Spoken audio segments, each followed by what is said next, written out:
Hi friends, welcome to 5 Minutes Tech YouTube channel. Here is Vivo V29 Pro 5G smartphone.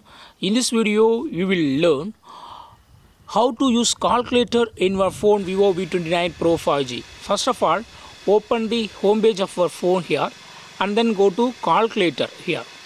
This is calculator and you can do simple calculations like multiplication, addition, subtraction, division, etc. Okay, so here I just do this multiplication and this is the answer for this multiplication. If you want to clear it, click on AC and it will be cleared. Okay, if you want to do some division, and yes, you can do it. Okay, and if you want to delete to one item, then just click on this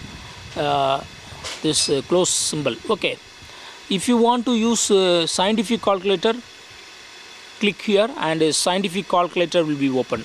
You can use scientific terms, okay, like here root 895 like this. Okay, and if you want to clear it, click on AC, then turn 45 equal to 1. Okay, so in this way also you can use scientific calculator in your phone. Okay, that's all friends, thanks for watching, bye.